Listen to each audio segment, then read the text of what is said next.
Fondo de Previsión Social del Colegio de Ingenieros de Venezuela presenta. RCR presenta a María Alejandra Trujillo en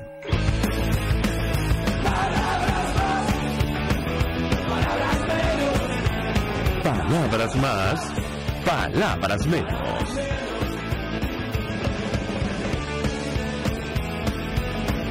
Buenos días, amigos de Radio Caracas Radio, lo mejor este jueves 12 de mayo del año 2022. Todo el equipo que trabaja para ustedes a partir de esta hora los saluda. En la producción Génesis Rodríguez, en los controles Néstor Tobar, quien tendrá el inmenso placer de acompañarles, María Alejandra Trujillo. Saben, ustedes se pueden comunicar desde muy temprano a través de la cuenta en Twitter @RCR750, seguirnos por el Periscope, por internet rcr750.com y el resto de nuestras plataformas digitales a través de TuneIn y YouTube. Escuchaban ustedes un resumen de las informaciones más destacadas en Venezuela y el mundo.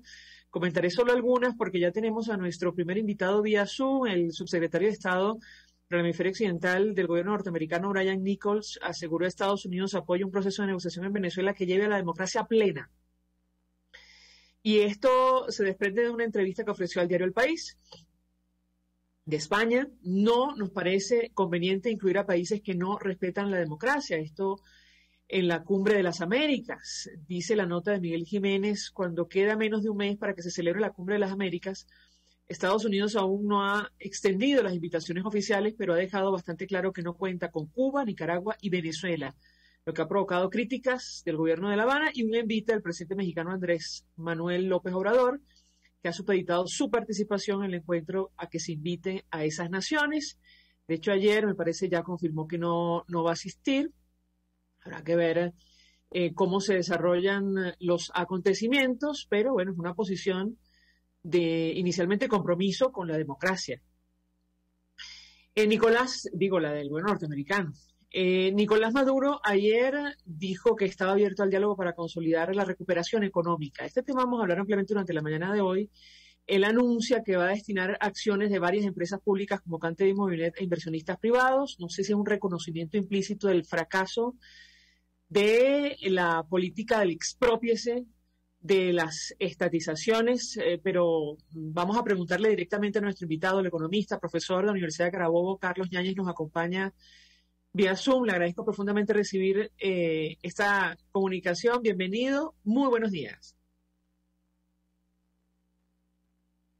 Buenos días, María Alejandra. Muy gentil por tu invitación.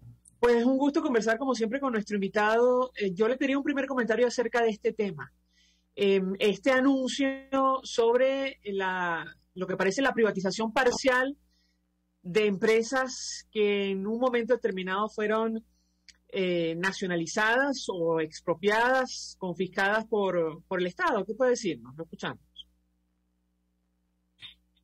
Bueno, esto demuestra el fracaso del Estado chavista en este proceso de expropiación, que tenemos que aclarar que fue un proceso de confiscación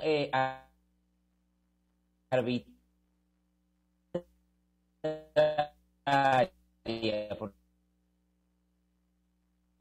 que no tenía ni la capacidad gerencial ni las cualificaciones de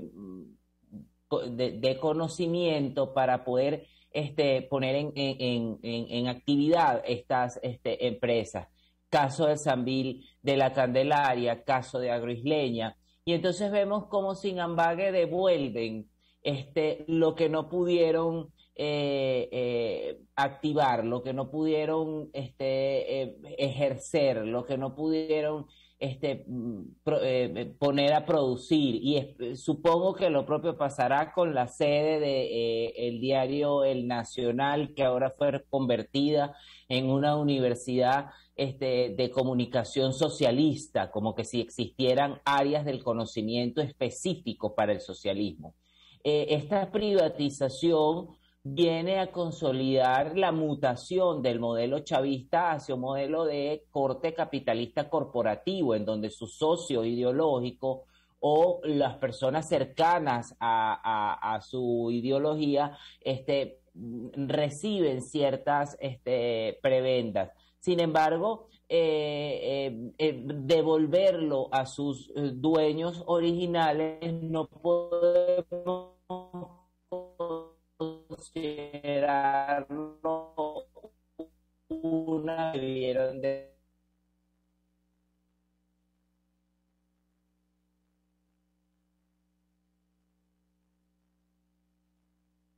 Tenemos allí problemas con la comunicación con el profesor Carlos Ñañez.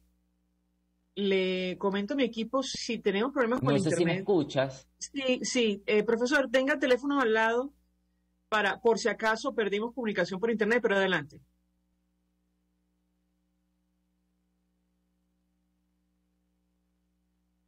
No, creo que por Zoom va a estar complicada la comunicación. Le ruego a mi equipo a ver si podemos llamar directamente al profesor Carlos Ñañez para escuchar, ya, él se desconectó directamente, para seguir conversando acerca de este tema. Aquí les facilito los teléfonos. Él está en Carabobo, allí tienen serios problemas con la electricidad y la conexión a Internet. Esta crisis de los servicios básicos, bueno, tiene que ver con, en buena medida, lo que hemos estado conversando, lo último que dijo el profesor Carlos Ñañez, la política de expropiaciones, pero también, como figura en el informe de Michelle Bachelet, producto de la corrupción, el desvío de recursos, la subinversión. Ella, en su informe, siempre lo mencionamos, en torno a Venezuela, habla de la electricidad, acceso a agua potable y el gas doméstico, pero allí en esa lista hay que agregar la conexión a Internet y la telefonía básica y celular, ¿por qué no? Pero más que todo básica. Una de las empresas que figura en este plan que presentaban ayer de, si me permiten, privatización parcial, es justamente CanTV y Movilnet. Además, las empresas básicas de Guayana, que saben ustedes cómo han quedado. En la última conversación que tuvimos con Damián Prat, daba cuenta de la destrucción de estas empresas luego de la política, insisto, del exprópiese. La inquietud que tenemos y queríamos trasladar a nuestro invitado es si, en su opinión, esta apertura, pequeña apertura, no sabemos en qué términos además, puede de alguna manera ayudar a reactivar a esas empresas o no, en lo absoluto, porque además entiendo esta iniciativa está fundamentada básicamente, como todo en los negocios, en la confianza. Lo tenemos en línea telefónica. Profesor, vamos a tratar de hacer la entrevista por aquí. Lo estábamos escuchando. Usted se refería acerca de lo que ha sido esta política de expropiaciones o confiscaciones en muchos casos. ¿Qué puede decirnos? Lo escuchamos. Adelante. Bueno, la política de confiscaciones ha demostrado su total fracaso, María Alejandra, y la radioaudiencia.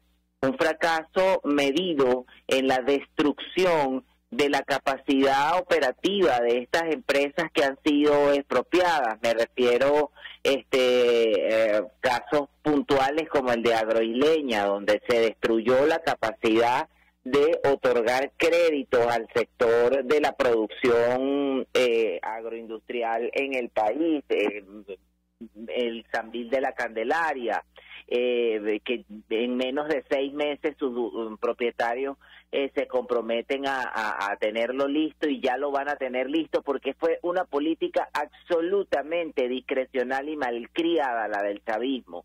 Con el caso del Sambil de la Candelaria, no hicieron absolutamente nada, ni siquiera una reforma a la infraestructura. Entonces, en esta política de expropiese, lo que logró Hugo Chávez Frías fue defenestrarle a la economía venezolana el nivel de confianza funcional para que pudiese, digamos que dinamizarse de manera directa. Pareciera que los ministros de Hugo Chávez no atendieron a las clases de microeconomía 4, economía del bienestar, en donde se habla de la necesidad de la coexistencia en términos de confianza para garantizar equilibrio dinámico en la economía venezolana. Ahora, esta política de expropiaciones no logra revertir el grado de irrespeto que ha tenido el chavismo frente a la propiedad privada. Sencillamente demuestra el colapso del Estado chavista para poder emprender actividades distintas a las actividades propias del sector público.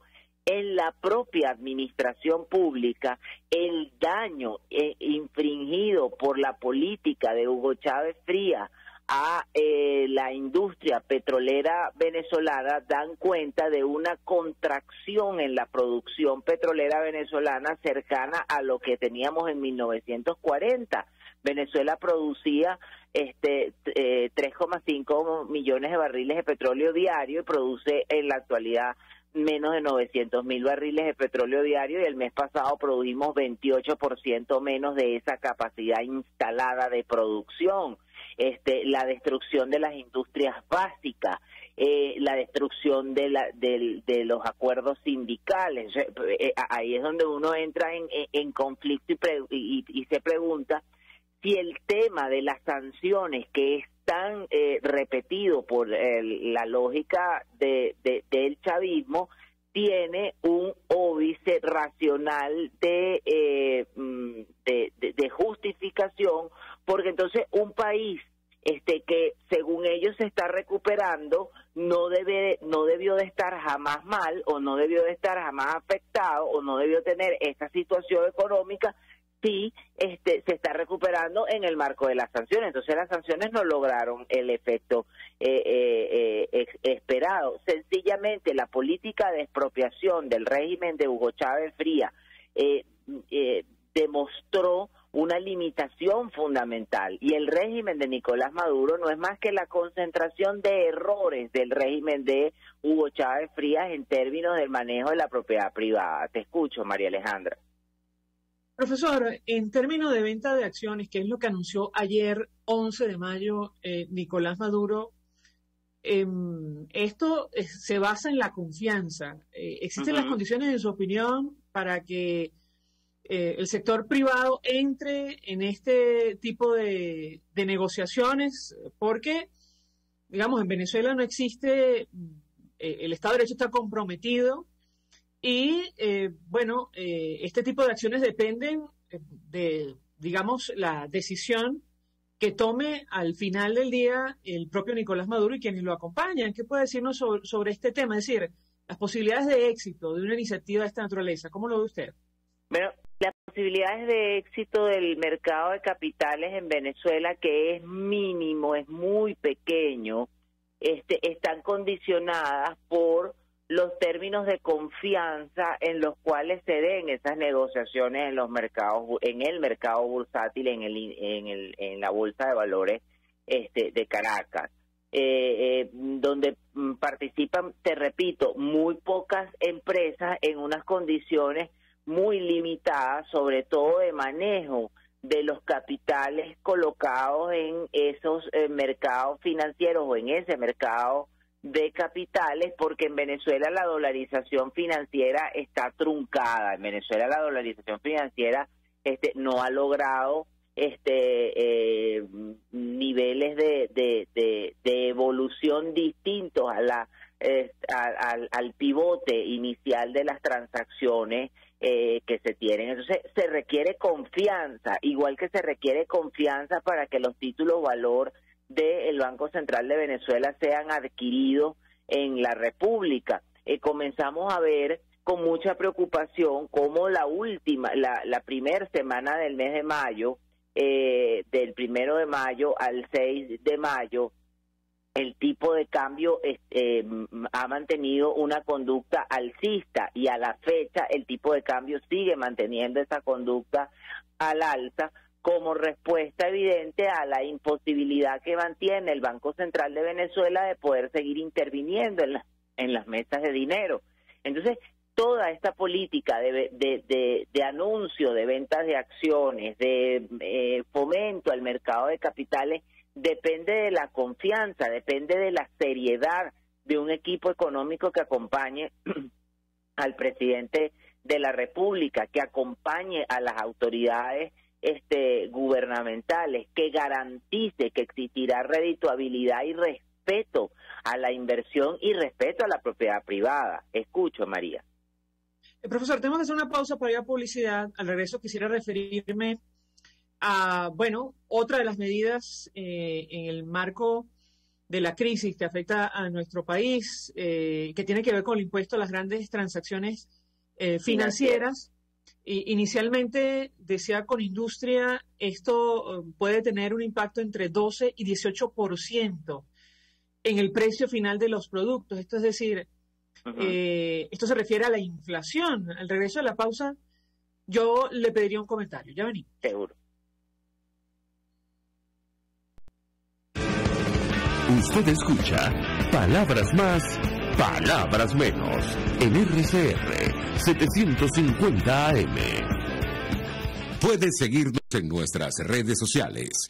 En Twitter, @RCR750, la radio que se ve. Mensaje del ingeniero José Peraza, tesorero del FONPRES CIB. Estimado colega ingeniero arquitecto y profesional afín, el Colegio Ingeniero de Venezuela y el Fondo de Previsión Social, preocupado por la salud de tu familia, ha diseñado un sistema de salud integral que coloca a tu disposición y que contiene asistencia primaria de salud, ambulancia, hospitalización, cirugía, oftalmología, dermatología, fisioterapia, psicología, odontología, farmacia y funerario. Para mayor información, visítanos a nuestros portales cib.net.be, FONPRESCIB.net.be, Colegio de Ingenieros de Venezuela, construyendo el futuro. Mis amigos, una empresa comprometida y responsable con su personal es una empresa segura, y Produzca es la compañía pionera en Venezuela que ofrece la mayor cantidad de equipos de comprobada calidad para garantizar la seguridad integral de toda la nómina industrial de cualquier empresa. El catálogo de Produzca es inmenso, todo tipo de guantes, cascos, accesorios y productos varios de protección para tu personal. Conoce más de Produzca en www.produzca.com. Produzca, seguridad en tu empresa de los pies a la cabeza. Todos las piensan, todos las escuchan y María Alejandra Trujillo te las dice. Palabras más, palabras menos. Palabras más, palabras menos, hablando acerca del telón de fondo de la crisis, la situación económica en nuestro país. En esta parte del programa nos acompaña el profesor Carlos Yáñez, economista, profesor de la Universidad de Carabobo. Yo le dejaba una inquietud porque a este anuncio de la privatización parcial de algunas empresas como CanTV, Movilnet y las empresas básicas en Guayana, hay que agregar la reciente iniciativa del impuesto a las grandes transacciones financieras, que en la práctica, lo hemos hablado en varias oportunidades, es un impuesto a las transacciones en dólares. Y, bueno, ha dicho Conindustria, entre otras cosas, que probablemente tendrá un impacto de entre 12 y 18% en el precio final de los productos. Yo le pediría un comentario, profesor, lo escuchamos. Bueno, el impuesto a las grandes transacciones financieras ha sido definido por un grupo de profesores de la Universidad de Carabobo como un impuesto torpe.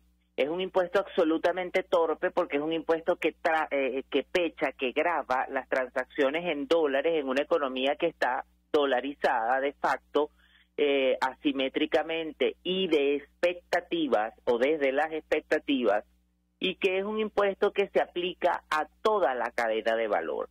Si nosotros analizamos la exposición de motivos del legislador, dice que establece que el impuesto va a producir un incremento en el uso de la demanda de bolívares, y eso es absolutamente incierto. El incremento en la demanda de bolívares o el logro de la recuperación de la demanda de bolívares pasa por la confianza que se tenga desde el punto de vista de los agentes económicos con el uso del bolívar como institución social, como moneda. El bolívar perdió su capacidad de ser reserva de valor. En tanto y más, este impuesto es absolutamente regresivo, es un impuesto de corte inflacionario, porque es un impuesto que no se retiene, sino que se percibe en función a el monto que se pague en dólares o en moneda nacional. Si se paga en moneda nacional entre sujetos especiales de índole pasivo, el importe de este impuesto es del 2%, y es un impuesto que no es desgravable del impuesto sobre la renta. De allí su altísimo componente inflacionario, de allí su altísimo componente y conducta regresiva, y de allí su impacto en términos inflacionarios. ¿Qué ha logrado este impuesto a la fecha? Bueno, una recuperación, digamos que tímida, del uso de efectivo en la República, del uso de bolívares en la República, ha crecido a 5,34% y los pagos se vienen haciendo de manera muy tímida en bolívares para morigerar el impuesto. Pero esta demanda obligada o condicionada de bolívares sin tener confianza en la moneda nacional ha impactado al tipo de cambio. Me explico, la gente comienza a cambiar sus saldos en dólares para pagar las transacciones en bolívares y evitar este impuesto, y esto digamos que presiona a la estructura del objetivo operativo de la política monetaria o del escombro de política monetaria que tenemos en el país, que es el tipo de cambio, y el tipo de cambio comienza a crecer porque el Banco Central tampoco tiene la capacidad operativa, el músculo operativo para incidir en la contracción o la infravaloración del tipo de cambio, de tal manera que este impuesto a las grandes transacciones o esta modificación a la ley de impuesto a las grandes transacciones financieras que grava el uso de las divisas como medio de pago en una economía, repito, dolarizada de facto como consecuencia de 47 meses de hiperinflación, es un impuesto que tiene un altísimo corte inflacionario, es un impuesto regresivo y es un impuesto absolutamente torpe que no se toma en cuenta considerando las variables de fondo que se está aplicando en una economía dolarizada. El impuesto a las grandes transacciones, repito, es un impuesto que no es deducible del impuesto sobre la renta, es un impuesto que no se está aplicando en su totalidad, que menos del 25% de las empresas lo pueden aplicar porque todavía los software de las máquinas fiscales para el retail no están activas porque hay muchísimas dudas para la venta a crédito. Si la venta se hace a crédito para un periodo de pago de 15 o de 30 días, se tendría que conocer cuál sería la postura del optante cliente, si es en bolívares o si es en dólares, para aplicar esta alícuota. Y esta alícuota, María Alejandra, y la radioaudiencia del 3% es muy pequeña para lograr revertir un proceso de dolarización en la economía que ya, digamos que cruzó las esferas de la transacción, que cruzó las esferas de la asimetría y que se encuentra en las expectativas de los agentes económicos, desde los más humildes agentes económicos hasta los más encumbrados agentes económicos, hacen sus cálculos en dólares, de tal sentido que este impuesto no va a lograr revertir la dolarización, es decir, la dolarización no se va a revertir con un 3% de impuesto. Lo que sí va a ocurrir es un rebrote inflacionario que lo estamos viendo y un incremento en el tipo de cambio, porque se va a comenzar a demandar bolívares para lograr morigerar el pago de esta alícuota del 3% y un tipo de cambio que está condicionado por la autoridad monetaria, llámese Banco Central, que actúa directamente en las mesas de dinero en un promedio de 80 millones de dólares. La última semana del mes de abril, la actuación del Banco Central fue de 100 millones de dólares para lograr contener al tipo de cambio. No va a poder garantizar este control o esta infravaloración del tipo de cambio si tiene estos dos efectos actuando de manera conjunta, es decir, si tiene una necesidad de quemar divisas para mantener un tipo de cambio infravalorado y si tiene a su vez la demanda de bolívares para poder hacer las transacciones en la República. Y de nuevo indico que no existe todavía para los comercios de retail, que son los supermercados y las grandes cadenas de farmacia, la adecuación de las máquinas fiscales de los software de las máquinas fiscales para lograr cobrar este impuesto. O sea, el costo, estamos hablando entre 800 y $1,000 para ajustar las máquinas fiscales y entre $1,000 y $1,500 para poder comprar una máquina fiscal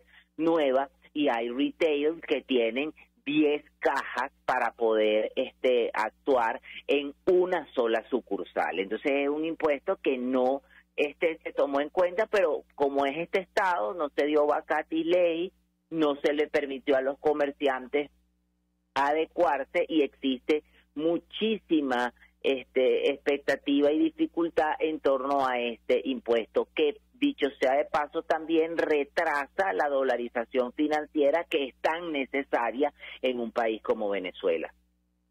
Profesor, cada vez se habla más de la inflación en dólares en nuestro país. ¿Qué tan grave es esta situación, en primer lugar? Y en segundo lugar, la aplicación del impuesto, ¿cree usted, tendrá a la larga o en el corto plazo impacto en el precio de los alimentos? La canasta básica de alimentos se ubicaba en $471 para el mes de marzo, según el Sendas. ¿Qué puede decirnos? Lo escuchamos.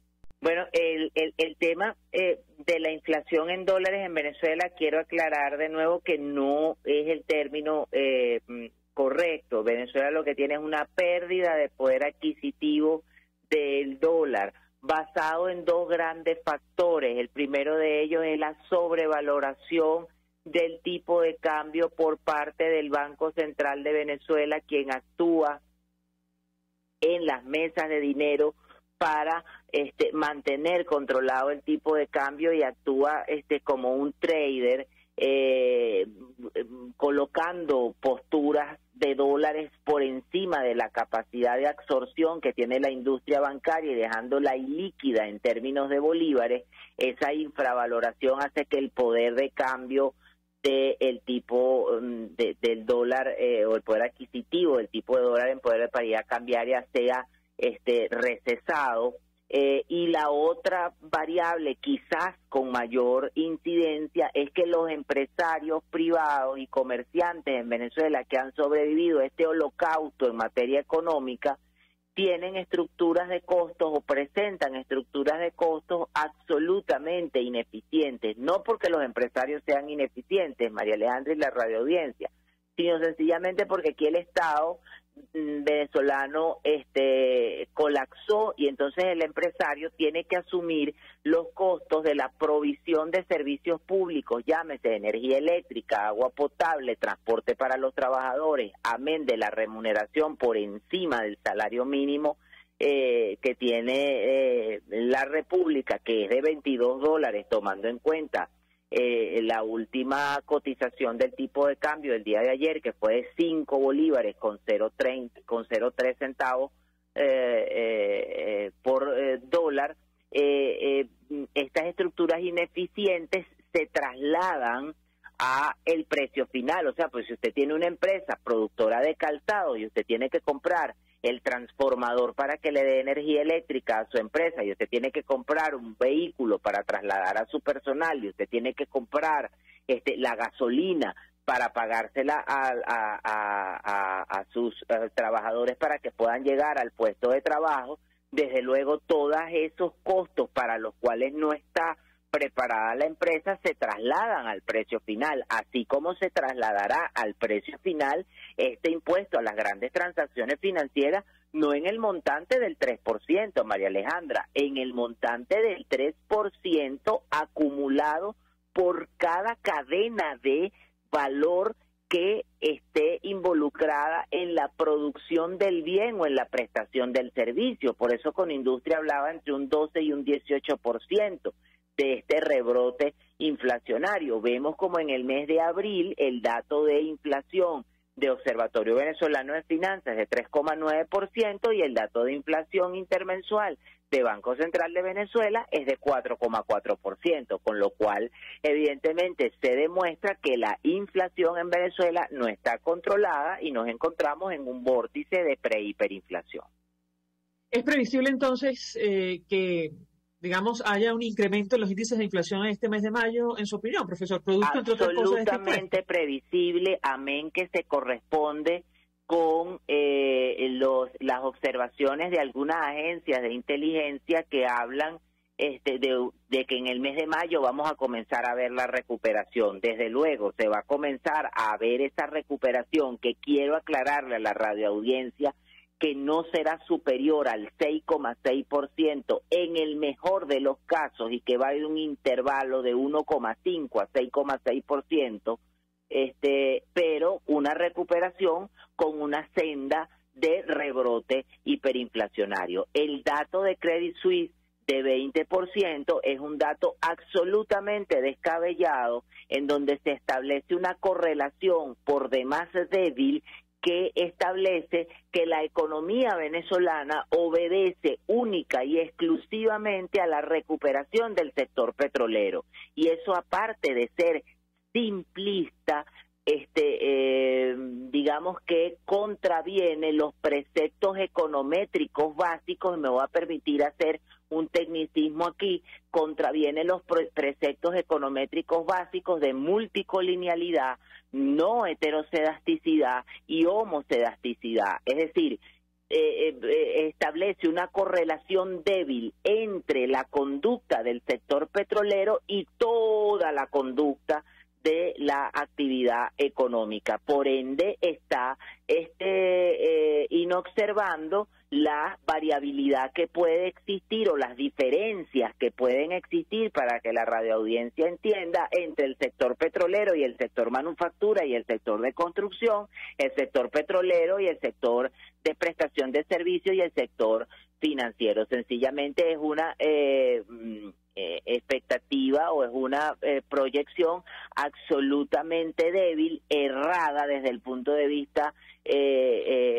econométrico, y con un muy bajo coeficiente de correlación y de determinación. Por ende, fue automáticamente respondida por Berkeley al indicar que lo que estaba haciendo Credit Suisse era extraponderar la mejoría de la industria petrolera basada en el incremento de precios del barril de petróleo, más no en la producción. Brevemente, profesor, nos quedan unos minutos.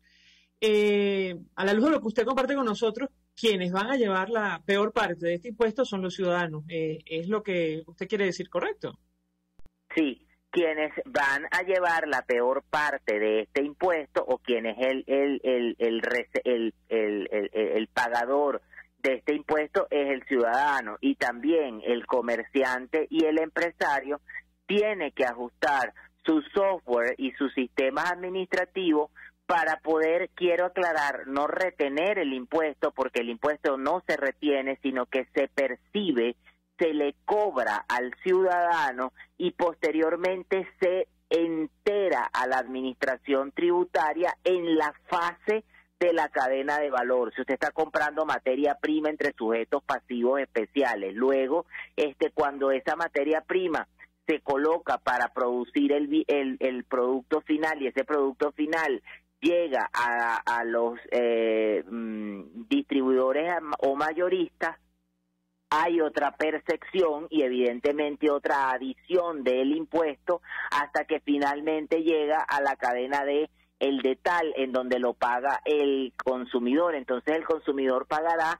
el impuesto adicional de cada fase de la cadena de valor de este impuesto a las grandes transacciones, con lo cual además se incrementarán las fricciones de cambio, las fricciones de transacción que se dan en una economía como la venezolana, porque el impuesto lo tenemos que pagar ese 3% en bolívares, y muchas veces, o la mayoría de las veces, no tenemos en las cuentas la cantidad mínima para poder pagar este impuesto. Profesor Carlos Yáñez, 1.000.000 de gracias por atendernos, acompañarnos, superando todas las dificultades técnicas para conversar con nosotros, expresando opinión, análisis acerca del tema que debatimos la mañana, de que tiene que ver con el telón de fondo de esta crisis, el impacto económico, pero también el impacto social. Al regreso de la pausa venimos con más, ya venimos. Estás escuchando Palabras Más, Palabras Menos, por RCR 750 AM. Puedes seguirnos en nuestras redes sociales. En Twitter, @RCR750, la radio que se ve. Mensaje del ingeniero José Peraza, tesorero del FONPRES CIB. Estimado colega ingeniero arquitecto y profesional afín, el Colegio Ingeniero de Venezuela y el Fondo de Previsión Social, preocupado por la salud de tu familia, ha diseñado un sistema de salud integral que coloca a tu disposición y que contiene asistencia primaria de salud, ambulancia, hospitalización, cirugía, oftalmología, dermatología, fisioterapia, psicología, odontología, farmacia y funerario. Para mayor información, visítanos a nuestros portales cib.net.be, comprecib.net.be, Colegio de Ingenieros de Venezuela, construyendo el futuro. Llegó a Caracas el Paraíso Dental, restauraciones estéticas y de conductos, cirugías, prótesis, ortodoncia, periodoncia y odontopediatría. La doctora Sonrisa, de la mano de Paraíso Dental, llegó para hacer de Caracas la ciudad de las sonrisas más bellas. Estamos ubicados en la Plaza Madariaga de El Paraíso, en el centro comercial Plaza Páez, nivel PO, consultorio Paraíso Dental. Comunícate con nosotros a través del 0212-481-9776, 0424-320-4222 y síguenos en Instagram como @DRA_sonrisadm y @Paraíso Dental. Somos el Paraíso Dental. RCR 750 AM, porque lo bueno une. Información, opinión, contraste. María Alejandra Trujillo está en Palabras Más, Palabras Menos. Continuamos, amigos, palabras más, palabras menos, y decíamos que esta crisis tiene una dimensión social que, recientemente se vio reflejada en el último informe de Cáritas Venezuela, que habla acerca de la desnutrición infantil en nuestro país. Nos acompaña alguien que conoce perfectamente el tema, Maritza Landaeta, es investigadora de estudios de creación de patrones de crecimiento nutricional, planificación y nutrición en Venezuela, además coordinadora de investigación y docencia de la Fundación Bengoa y del Observatorio Venezolano de la Salud. 1.000.000 de gracias por atendernos. Muy buenos días. A ti, buenos días. A ti, gusto de estar contigo hoy en la mañana. Un gusto conversar con usted, y yo le pediría un comentario inicial acerca del tema que nos ocupa. Hace algunos minutos el profesor Carlos Yáñez, economista, nos decía el ciudadano o los ciudadanos serán los que van a llevar la peor parte de la aplicación de este impuesto a las grandes transacciones financieras por, entre otras cosas, el efecto que va a tener sobre el índice de precios al consumidor. Yo le pediría un comentario y lo uno con el último informe de Cáritas referido al año 2021. Allí se habla de datos que preocupan y mucho. Un 22% de los niños evaluados se encuentran en riesgo de entrar en desnutrición aguda en el corto plazo en nuestro país. ¿Qué puede decirnos? La escuchamos. Mira, María Alejandra, el problema de esos son los centros centinelas de Cáritas, que tienen una gran importancia porque justamente están ubicados en zonas más desprotegidas del país. Realmente esa es una situación que se viene agravando permanentemente, que ha estado bien complicada porque, como todo el mundo sabe, la desnutrición no depende nada más de que se le dé una comida. La desnutrición es un fenómeno muy complejo que tiene muchos factores que hacen que eso se agrave. Uno de los factores más importantes en Venezuela tiene que ver con el problema de los servicios, el hecho de que no haya agua. Eso es un factor que agrava la situación porque hay mayores infecciones y la infección está muy ligada al problema nutricional. Y otro problema en Venezuela es la cantidad de niñas adolescentes que están teniendo hijos, y estos niños ya nacen con un peso bajo y con muchos problemas. El informe de Cáritas y de otras instituciones muestra que los niños menores de 2 años son los que están pagando la peor parte.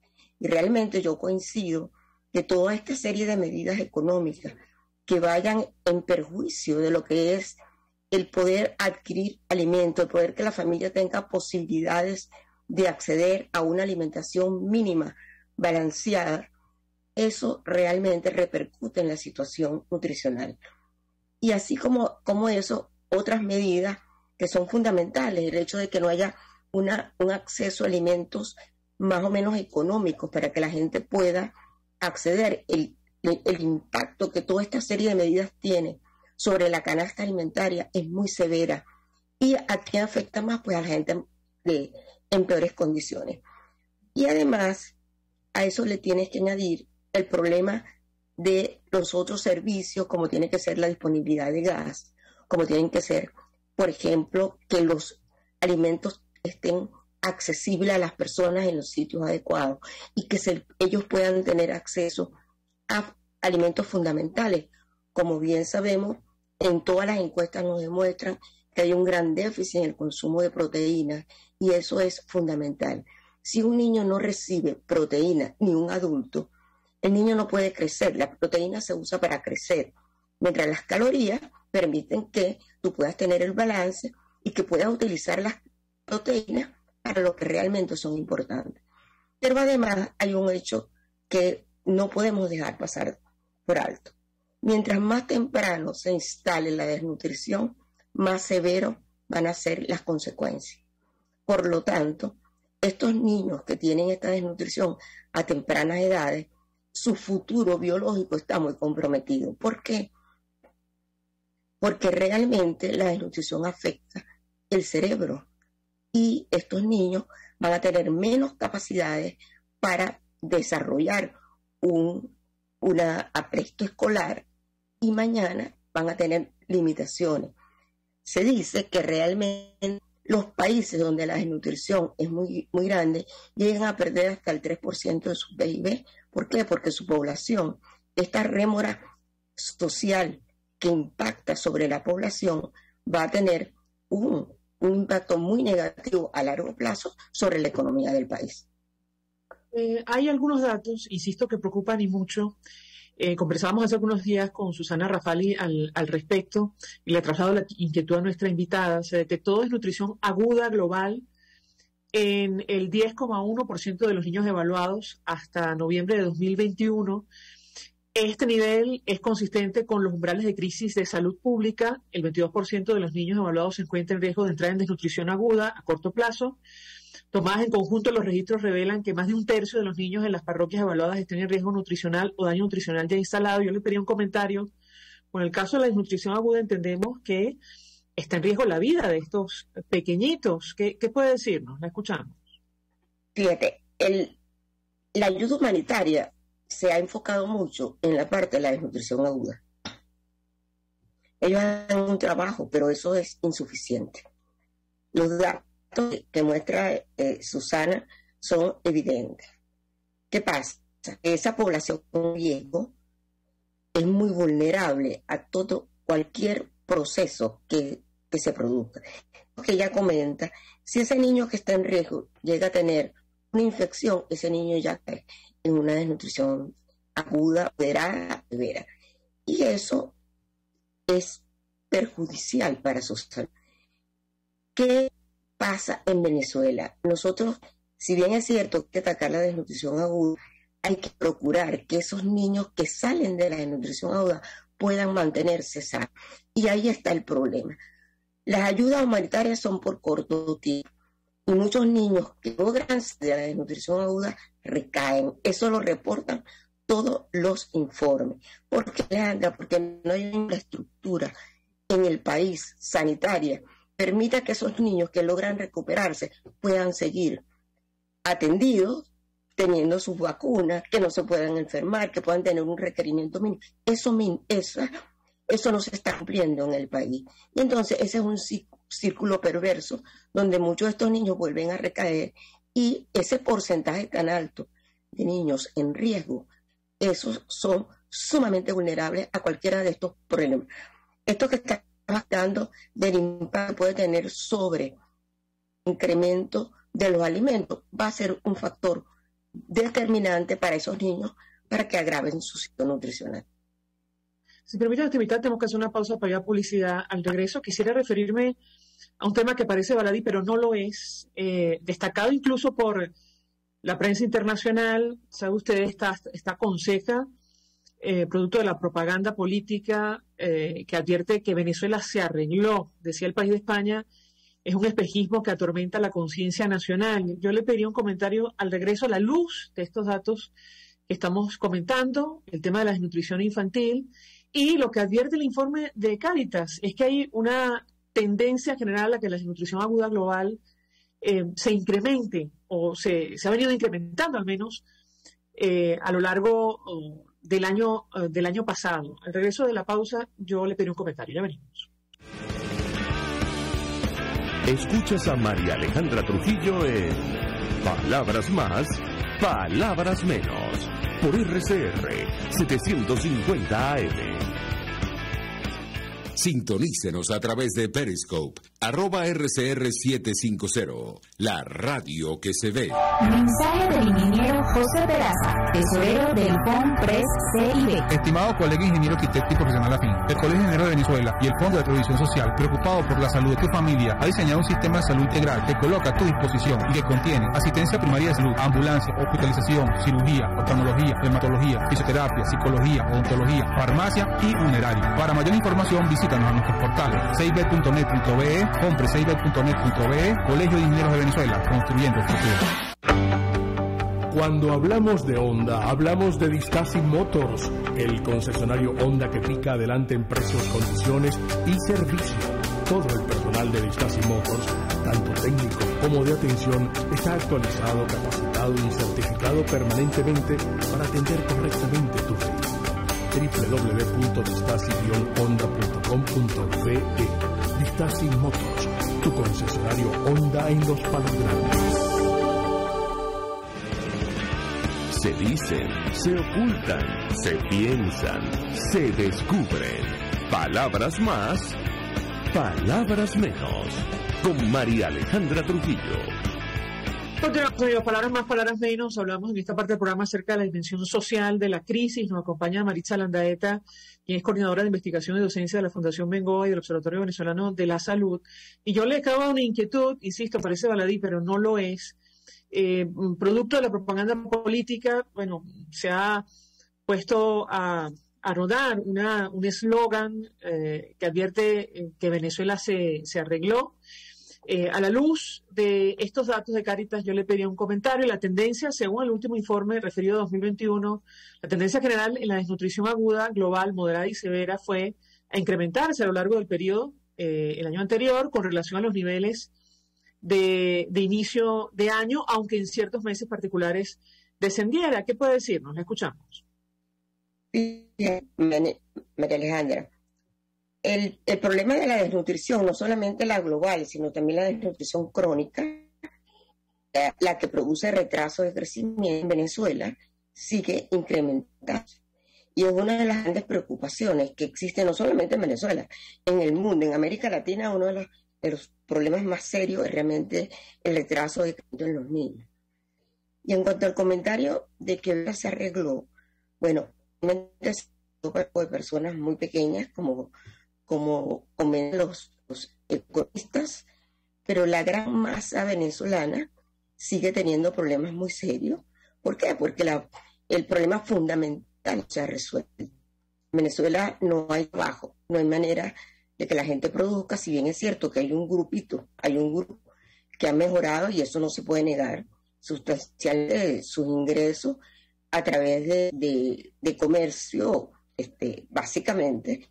Y es doloroso lo que ha pasado en Venezuela, que bueno, los niños han abandonado sus estudios para dedicarse, pues, al comercio informal. Y eso es una gran pérdida. Pero en líneas generales, la familia venezolana en la cual está concentrada la desnutrición no ha visto, son muy pocos los que han visto mejorado su situación. Y no podemos montarnos en decir que toda Venezuela, todo el mundo se arregló. No, aquí se arregló posiblemente un porcentaje muy poco, que es el que puede tener acceso a eso. Pero la gran mayoría está padeciendo realmente de muchas limitaciones, y especialmente hay que arreglar el problema de los servicios que está realmente dañando a nuestra población. Una población sin agua realmente es muy difícil que pueda superarse. Y es muy, muy, muy preocupante este porcentaje de niños con retraso de crecimiento ya establecido y que van a necesitar de una educación especial para poder superar sus déficits.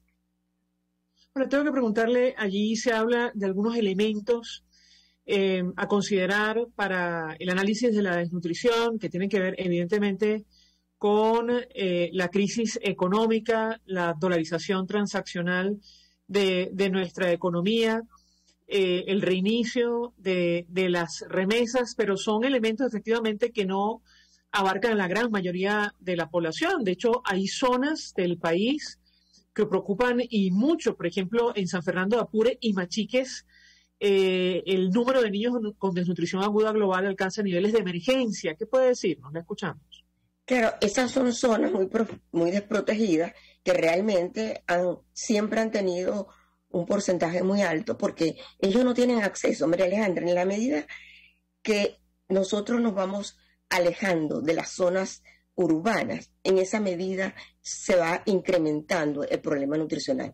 Y en estas zonas muy vulnerables y en estos estados también, ahí no nombraste Sucre, pero Sucre también es un estado sumamente vulnerable, con altos porcentajes de nutrición. Y estos niños tienen un alto riesgo de muerte. Fíjate que se dice que aproximadamente el 30% de los niños que mueren menores de 5 años son niños que mueren por desnutrición. Y justamente es la desnutrición infantil la que en Venezuela está manteniendo muy altas las cifras de mortalidad.